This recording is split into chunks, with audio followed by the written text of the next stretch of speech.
ele não entende as palavras, né? Nem criança muito pequena, mas ele entende o sentido das palavras. E aí, quando é assim, né? Para falar um pouco da parte neurológica, tudo que a gente escuta, simplesmente uma palavra, ela talvez não tenha sentido, mas ela tenha, às vezes, um pouco de sentimento, dependendo do tom de voz que você fala, da intenção que você fala, se tem ou não tem um toque, como que esse toque é feito naquele momento. Tudo isso vai moldando um pouco o sentido de cada palavra para cada indivíduo. Isso é importante. Isso nos acompanha na vida toda. Então, assim, quanto mais input a gente tem, fala assim, input sensorial, então, por exemplo, visão, o toque, a audição, maior vai ser o sentido daquilo que a gente quer passar para a pessoa. Então, aqui no caso, ele não enxerga, ele ouve alguns barulhos, alguns sons. E os toques que ele sente tem muita relação também com o toque que a gente faz, né, na barriga, e isso também é muito importante. Então, a luminosidade ele já percebe. Luminosidade, mas assim, o que a gente tá claro, falando. escuro, tal, né? Mas até a criança, quando ela nasce, ela começa a enxergar tudo muito borrado, né? Por isso que cores vibrantes, né, uma coisa muito colorida chama atenção. Porque ela não tem muita nitidez do que ela enxerga, não consegue ver traço fino das coisas. E isso é interessante a gente perceber para dar essas informações. Mas o sentimento envolvido com as palavras, sim, tem um peso. E mais importante ainda, o sentimento que essa palavra tem para você, principalmente para a mãe, né?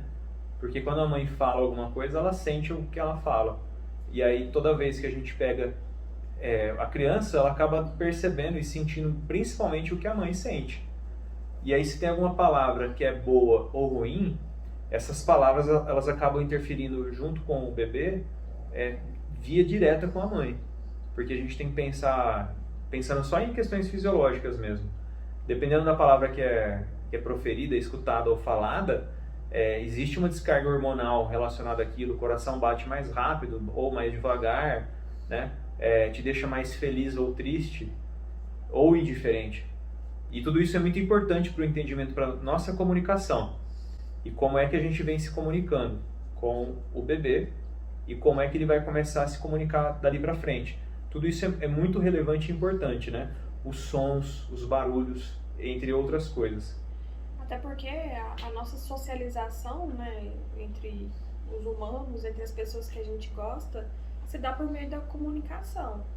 E então, desde que está dentro da barriga, a gente já inicia nessa comunicação, ela sendo verbal ou não, eu acho que gera esse vínculo maior ainda. Porque às vezes a gente fica pensando, não, tá dentro da barriga, né? Depois que nascer a gente cria esse vínculo. Mas quanto mais a gente tenta, né, e faz essa comunicação com o bebê dentro da barriga, esse vínculo fora da barriga, ele fica mais fácil, mais prazeroso, né? Tem até um vídeo que circula muito na internet de um bebê que tá chorando e o pai começa a conversar com o bebê. E ele começa a levantar a sobrancelha, fazer algumas afeições e reconhece a voz do pai e para de chorar.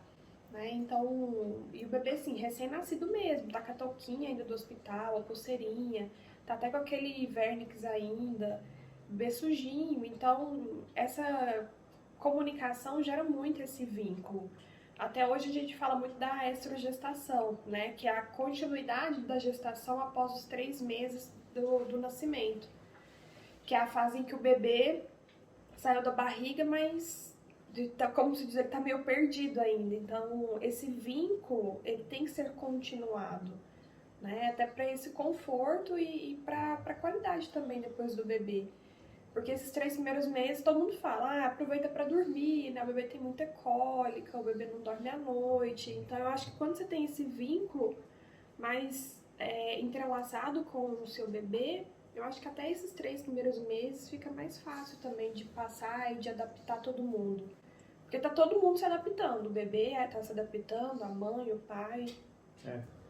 E aí, dentro dessa adaptação também da conversa e tal, também é importante entender que, tipo, a mãe normalmente tem um tom de voz diferente do pai. E quanto mais a mãe conversa, mais a criança vai criando essa identificação com a voz da mãe. E quanto mais o pai fala perto da mãe, né, para poder conversar com o bebê, e não se referindo diretamente ao bebê nesse momento, estou falando, mas mais ele vai conversar e o bebê vai começar a encontrar um porto seguro, né, falar, eu conheço isso. E por isso que a criança normalmente ela reconhece os sons. Tem muita relação com a frequência, a vibração da voz e também a intenção, como eu falei para você. Então, assim, essa intenção da verbalização ela é muito importante.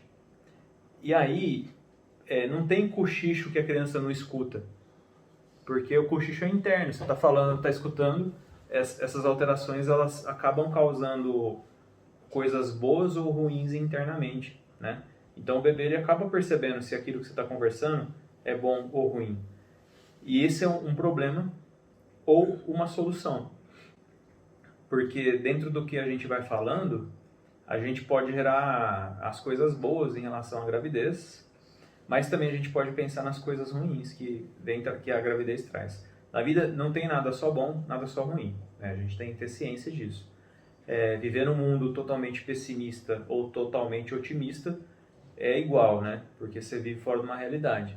Mas entender que existem essas coisas boas e ruins, e o que mais vai dominar é aquilo que é mais importante para a pessoa, o que ela está percebendo na vida dela com o feto.